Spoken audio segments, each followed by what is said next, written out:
Bonjour Jessica. Bonjour. On se revoit. Oui. Là aujourd'hui, j'ai vu ça, tu as l'endroit, tu as ton sanctuaire. Oui, enfin. OK. Là, on est situé sur la Croix-Nord, pas loin de Sainte-Terre. Oui. Et c'est approprié pour les animaux? Oui, c'est ça. Dans le fond, nous, on loue avec l'intention d'acheter dans un avenir proche cet emplacement-là ici. C'est sûr qu'on a eu quelques travaux à faire parce que à la base, c'est une terre à bois. Puis elle avait été bûchée, puis elle a été repoussée en aunes.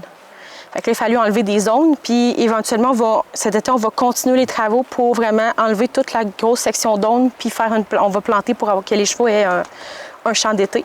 OK. Fait qu'on a encore beaucoup de travaux à faire, mais on a déjà quand même une bonne partie de fait. Fait que là, leur enclos d'hiver, si on peut dire, est fait. C'est celui qu'on voit ici. Fait que ça, on a fait ça rapidement en une semaine. OK. Top chrono. Parce que la fonte des neiges a été comme lente cette année, on le sait.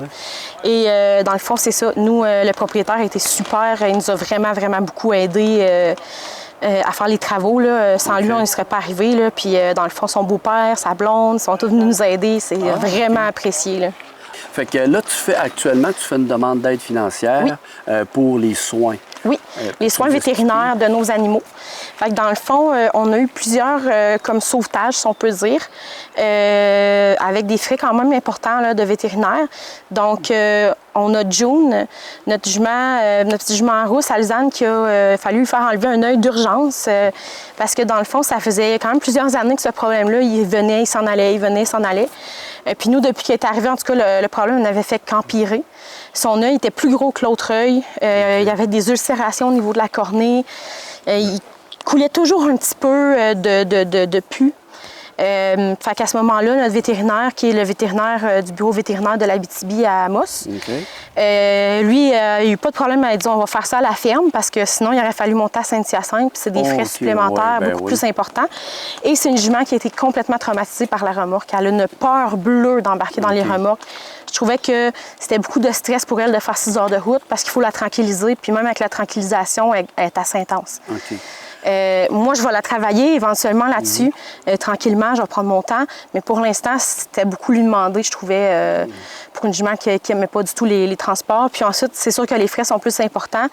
C'est pas tant la chirurgie qui aurait été importante, c'est les frais d'hospitalisation ou tout ça qui peuvent être plus dispendieux. Parce qu'on n'aurait pas pu faire un aller-retour, là. Ça n'aurait pas fait de sens. Il aurait fallu rester au moins une journée. Et dans le fond, fait que notre vétérinaire est venu faire cette chirurgie-là. C'est une chirurgie qu'il a faite debout. La jument est tranquillisée, puis fait qu'il y a vraiment, les drogues sont bonnes. Puis il va faire un bloc local qu'on appelle, fait qu'il va mettre de la lidocaïne qui va enlever la sensation de douleur partout autour de l'œil. Et à ce moment-là, après, on a procédé à l'énucléation qu'on appelle donc le retrait de son œil. Ça s'est super bien passé. La jument, elle a fait ça comme un charme. Elle a eu un réveil quand même rapide qui s'est bien passé aussi. Puis là, dans le fond, on a des soins à lui faire comme des changements de pansement aux 2 jours, plus des antibiotiques aussi pour s'assurer, là, vu que c'est pas un environnement qui est 100% stérile comme un hôpital.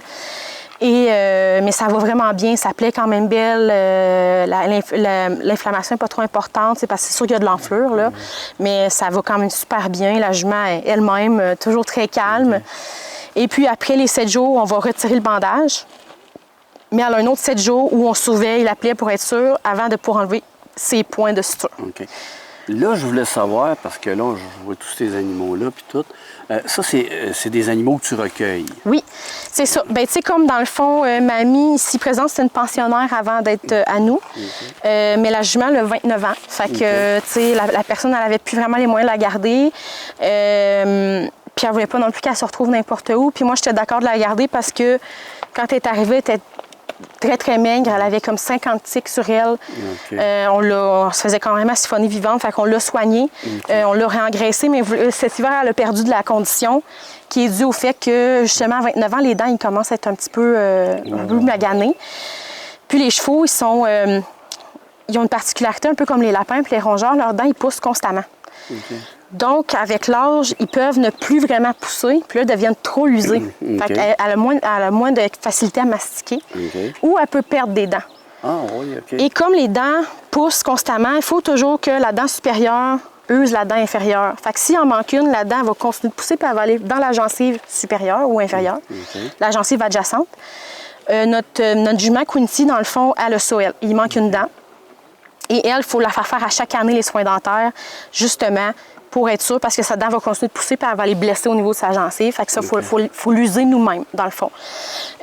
Puis, on a notre beau Cody aussi, qui est un gros sauvetage. Il est arrivé, il marchait sur 3 pattes. Oh, oui. Il passait 80 de son temps couché, ce qui n'est pas normal pour un cheval, ce qui est même dangereux pour un cheval. On devait le nourrir, l'abreuver couché. Je devais l'obliger à se lever au moins 2 fois par jour pour qu'il bouge un peu, activer la circulation. Puis aussi parce qu'il est en train de faire des plaies de lit, carrément. Et dans le fond, quand le vétérinaire est venu, on a fait des radiographies, il n'y avait rien d'atteint au niveau du pied. Et c'était un énorme abcès de pied. Donc, son abcès a sorti en 3 parties du pied. Et j'ai rarement... En fait, j'avais jamais vu dans mes 15 ans là, un abcès gros comme ça. C'était quelque chose. Puis après ça, dans le fond, le vétérinaire avait fait une prise de sang. Il avait vu qu'il commençait à avoir de l'infection systémique dans son sang. Donc, il était en train de faire une septicémie, qui est une infection du sang qui peut être mortelle. Donc, on l'a mis sur des antibiotiques 2 semaines de temps et ça l'a parti. Quand on a refait le test, il n'y avait plus de présence de bactéries, donc il allait bien. Maintenant, il est en forme. Là, il y a une enflure au niveau d'un genou qu'on va justement, on a à faire radiographier. On a encore des frais à payer pour lui qui datent de l'automne parce qu'on avait dépensé beaucoup en termes de radiographie, antibiotiques et tout. C'est quand même pas donné.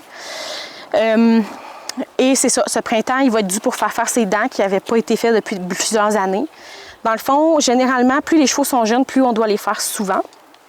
En vieillissant, la pousse ralentit, donc on les fait moins souvent, mais on les surveille. Tu sais, comme ma jument Sonara, son âge, 3-4 ans, mais à chaque année, on vérifie, être sûr que tout est beau. Parce que, dans le fond, en usant les dents, eux, ils font vraiment un mouvement comme ça, puis comme ça. Et ça fait qu'une partie va faire une pointe comme ça, puis l'autre, une pointe à l'extérieur, puis une à l'intérieur. Et les pointes, ils peuvent blesser au niveau de la joue. Et j'ai déjà vu des chevaux que c'était des blessures là, quasiment en train de s'infecter. C'était des coupures là, rendues là. Tu sais, le vétérinaire, il se rentre la main pour vérifier, puis il est coupé là, quand il ressort. C'est des lames de rasoir, des fois. Fait que ça, c'est juste d'aller enlever ces pointes-là pour le confort. Mais ça demande quand même de tranquilliser l'animal. Parce que c'est quand même une lame au diamant qu'on appelle, donc c'est au bout d'une drille.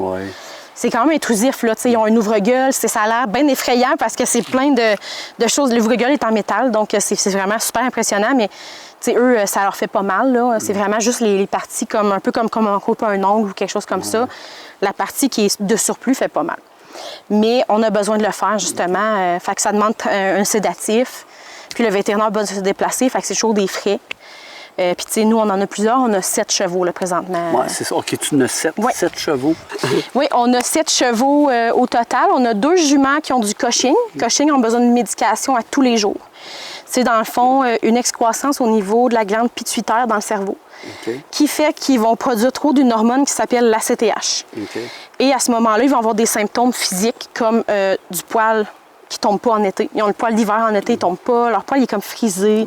Ils boivent plus, ils urinent plus. Ça peut faire des fourbures qui sont des problèmes de pied quand même handicapants.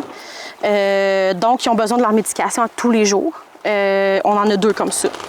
Il y en a une des 2 qui a un problème, il manque une dent. Fait qu'elle a besoin d'être vue par le dentiste à tous les années. Tous les chevaux ont les vaccins tétanos. Ça, c'est le minimum requis parce que le tétanos, il y en a partout, on le sait, c'est dans le sol. Puis les chevaux sont quand même sensibles à cette toxine-là, puis il n'y a pas d'antidote. Fait que la rage est idéalement aussi à donner, même si on n'a pas de cas en région. On ne sait jamais quand ils vont en avoir des cas. Fait que, ensuite, on a notre petit poney d'à peu près 30 ans. Lui, c'est un petit Audini qu'on l'appelle. C'est pour ça qu'il y a 3 broches sur nos clôtures, sinon il sort. Il est extrêmement bon pour sortir des clôtures. Lui, il va quand même relativement bien pour son âge. C'est un poney, il est tough. Mais il y a des soins dentaires parce que ses dents en avant, ici, ses incisives sont très croches. Donc, il pousse un peu comme ça. Fait que ça, il faut remettre l'espace d'aplomb qui puisse bien... Parce que dans le fond, que les incisives, ils vont chercher les aliments puis ils mastiquent avec les molaires. Et on a 2 chevaux fourbés qui font des fourbures chroniques d'hiver, qu'on appelle. C'est quoi ça? C'est, comme je disais, les fourbures, c'est des problèmes au niveau des pieds. C'est de l'inflammation au niveau... Parce que la capsule du pied d'un cheval, c'est une phalange. Il marche sur un doigt.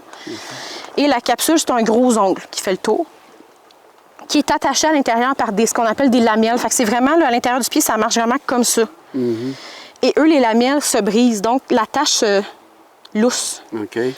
Donc la phalange est plus bien soutenue, ça fait vraiment mal, c'est une grosse inflammation. C'est comme si dans la capsule du pied qui est pas... C'est un peu comme le crâne, c'est pas tant extensible.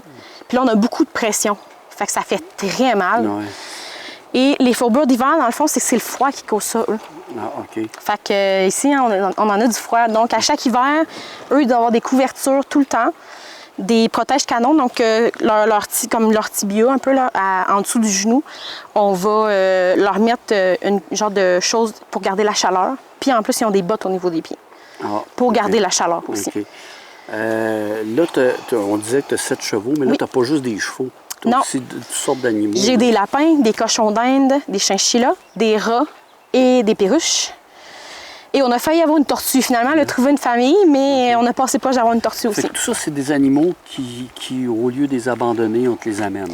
Bien, en fait, c'est un abandon. Ils les abandonnent à moi. Mais oui, parce que, ben, tu sais, les lapins, on voit souvent des gens qui les sacent dehors, là, carrément, là. Puis, tu sais, à ne pas faire. On a un hérisson, puis la dame qui nous l'a apporté l'avait sauvé à la base de des gens qui la voulaient plus, puis qui l'ont juste, ils voulaient la sacrer dehors. Ah, OK. Ouais. Un hérisson pygmée d'Afrique serait mort ici. Oui, je comprends. Parce qu'en bas de 18 Celsius, il tombe en hibernation. Ah, OK. À moins 40, elle n'aurait pas survécu. Ben là, elle serait morte. Fait que c'est juste des morts inutiles, des souffrances inutiles. C'est pour ça aussi qu'on recommande aux gens, renseignez-vous. Là. Allez pas juste chez Chico ou chercher un cochon d'Inde. Renseignez-vous avant. Un cochon d'Inde, ça vit 7 à 8 ans. Un lapin, ça peut vivre jusqu'à 12 ans. Si vous n'êtes pas sûr d'aimer ça, prenez-vous un rat. Ça vit 2 à 3 ans. Vous n'avez pas après 3 ans, vous ne devriez plus l'avoir. Donc, si vous n'avez pas aimé ça, vous avez juste 3 ans à toffer, si on peut dire. C'est des animaux qui demandent des soins. C'est recommandé de les stériliser. Ça a besoin des soins vétérinaires quand même. C'est fragile, un lapin. C'est pas une bestiole ça peut facilement se casser une patte. Ça fait facilement ce qu'on appelle des stases gastriques. Fait que, dans le fond, s'ils ne mangent pas constamment, puis qu'il y a des moments où ils ne mangent pas, l'estomac peut arrêter complètement, puis l'intestin de travailler. Et si on ne traite pas ça, le lapin va mourir en comme 48 heures. Non, oui, OK. Fait que c'est toutes des choses comme ça. Les gens, ils se renseignent pas assez. Tu sais, une tortue, les gens, ils pensent que c'est un animal facile à avoir, c'est un reptile, ça coûte très cher à avoir, ça prend beaucoup d'accessoires et ça vit 50 ans. Et une tortue, là, les petites tortues à oreilles rouges qu'on voit souvent en animalerie, là, qui sont grosses comme ça, adultes, elles mesurent, les femelles, 12 pouces. OK, quand même. Oh, oui. C'est de la tortue. Ça reste pas petit. Fait que ça prend un gros aquarium, un gros système de filtration, des lampes UV, une alimentation variée. Si vous n'êtes pas prêt à faire ça, achetez pas de tortue. Achetez-vous peut-être un poisson. Là. Mais dans tout ça, là, moi, c'est quoi ta source de revenus? Majoritairement, c'est les dons. Les chevaux, ça peut être des pensionnaires ou des demi-pensionnaires. Les chevaux, on a quelques chevaux qui sont assez en forme après le sauvetage pour avoir un demi-pensionnaire. Donc, la personne a paie pour avoir un droit de monter, de s'occuper du cheval, comme si c'était le sien, mais ça reste le nôtre. OK, mais c'est pas des gros revenus, ça? Non, puis on a des pensionnaires dans les chevaux. Dans le fond, les gens, ils ont un cheval à eux, puis ils le mettent en pension pour qu'on s'en occupe. Puis sinon, c'est majoritairement des dons. Comme beaucoup d'organismes, c'est ça, on a besoin de dons, on a besoin de visibilité, on a besoin de gens qui ont envie de s'impliquer. Parce que tous ces animaux-là, ben il y en a plusieurs qui seraient probablement juste morts, tu sais. Puis qui ne méritent pas de mourir, puis qui sont, après le sauvetage, sont en excellente santé. Tu sais, Cody a retrouvé une belle santé. On va finaliser avec des examens vétérinaires. C'est peut-être de l'arthrite qu'il y a dans son genou, on va vérifier, mais il peut très bien vivre avec ça. Notre belle June, sans son œil, elle va être parfaitement correcte aussi. Elle voyait déjà plus de cet œil-là, il était complètement aveugle. Donc, ça ne va pas faire une grosse différence pour elle, à part qu'il va arrêter d'y faire mal. Puis nos lapins, la plupart, sont tous en santé. Puis d'ailleurs, on en a qui sont à l'adoption. Si les gens veulent avoir une adoption responsable, mais on choisit. On a des critères quand même sévères. On ne laisse pas les lapins à n'importe qui. Vous voulez parrainer un peu aussi, là? Oui. Est-ce que vous êtes pris? Est-ce que vous savez vraiment dans quoi vous embarquez? Est-ce que vous savez la nutrition, les soins? Si vous êtes prêt à tout faire ça, puis vous êtes super, parfait. On va y aller de l'avant. Si vous avez des questions, les gens ils peuvent toujours nous revenir. Puis on leur dit toujours, si vous ne voulez plus votre animal, on va le reprendre. On ne veut pas qu'il se retrouve n'importe où. On choisit, puis ça se peut qu'on dise non. Si quelqu'un nous dit qu'il veut mettre le lapin dans une cage, puis puis c'est tout, puis qui veut pas qu'il sorte dans la maison, on le laissera pas. OK. Un lapin, ça a besoin de liberté. oui. C'est entre le chien et le chat. Niveau, c'est quand même propre à la litière comme un chat. Ça peut rester à l'intérieur comme un chat, mais c'est presque autant affectueux qu'un chien. OK. Ça l'aime jouer, c'est super intelligent, ça la prend des tours. J'ai plusieurs personnes que je connais, ils écoutent la télé avec leur divan, leur lapin sur le divan là, couché, puis ils le flattent, puis c'est colleux là, comme un chien puis un chat. Là. Fait que c'est pas un lapin, un animal qu'on laisse juste dans une cage puis qu'on s'en occupe pas. C'est pas comme ça que ça marche. Ni qu'il faut juste lui donner de la moulée puis un peu de foin. C'est beaucoup de foin, un petit peu de moulée puis beaucoup de fruits et légumes. OK. OK. C'est des fruits et légumes frais à tous les jours. Ça aussi, c'est quand même une dépense qui est oui. quand même appréciable là, de nos jours. Là. Les fruits et légumes commencent à être quand même chers. OK. Fait qu'en gros, mais côté revenu, t'as pas immensément... Non, on essaie d'installer tranquillement pas vite des services. On aimerait beaucoup travailler à faire de la zooéducation, faire des journées d'animation, dans le fond, pour faire de l'éducation au niveau des animaux qu'on a. Amener des animaux puis montrer un peu comment c'est de s'en occuper, puis c'est quoi que ça prend et tout ça. On aimerait éventuellement aussi faire de la zoothérapie, parce qu'on a une zoothérapeute qui veut travailler avec nous. Et j'aimerais aussi faire de la zooanimation. Fait que c'est vraiment comme, ça peut être d'aller avec un groupe de personnes. C'est pas de la zoothérapie, on ne travaille pas quelque chose en particulier. C'est vraiment juste, les gens qui peuvent profiter de l'effet bénéfique qu'a les animaux sur nous. C'est relaxant, c'est le fun de flatter un animal. Fait que c'est juste de passer du temps avec les animaux. Fait qu'on travaille sur mettre en place des choses comme ça. On a aussi une petite boutique en ligne, fait qu'on vend des articles. Moi, je dessine beaucoup. Fait que je fais des petits designs et tout ça qu'on vend comme des écussons, des chandails, des choses comme ça. Fait que les gens peuvent nous aider de cette façon-là. Ça peut être aussi des dons matériels. Tu sais, des fois, de la vieille clôture, tu sais, de la clôture de métal, des choses comme ça. Des fois, ça peut être des choses qu'on peut récupérer. De la tôle, tu sais, des fois, ils peuvent nous dire, écoute, aurais-tu besoin de ça? Puis des fois, oui, ça peut vraiment beaucoup nous aider. Fait que, tu sais, ça peut être aussi une autre façon d'aider le sanctuaire. Présentement, l'épicerie nous donne des légumes qui jetaient. Okay. Fait que ça nous aide vraiment beaucoup. Oui. Parce que c'est une énorme dépense là, au niveau de... C'est comme le foin pour les animaux. S'il y a des gens qui ont du surplus de foin, des choses comme ça, nous, on peut le prendre parce des chevaux, là, nos chevaux, ils mangent à peu près 3 balles rondes par semaine. Là. OK, ouais. Fait que c'est beaucoup. Puis nos lapins doivent manger 1 balle carrée par semaine au minimum. Peut-être même je pense qu'on est rendu quasiment à 2. Là. Fait que c'est toutes des dépenses comme ça qui sont quand même importantes. Puis là, à quel endroit qu'on peut te rejoindre? On a une page Facebook, un site web, puis on est sur Instagram. La façon la plus facile, c'est la page Facebook. Qui s'appelle? Le Sanctuaire Les Oreilles du Bonheur. OK. Le site web, c'est www.lesoreillesdubonheur.ca. Okay. On peut être rejoint là-dessus aussi avec notre courriel info@lesoreillesdubonheur.ca. Et notre page Facebook, bien, c'est ça, on est très réactifs là, au niveau des messages sur Facebook. Puis si les gens ils veulent suivre pour avoir... nous, on donne vraiment beaucoup de nouvelles de nos animaux, de nos campagnes de financement.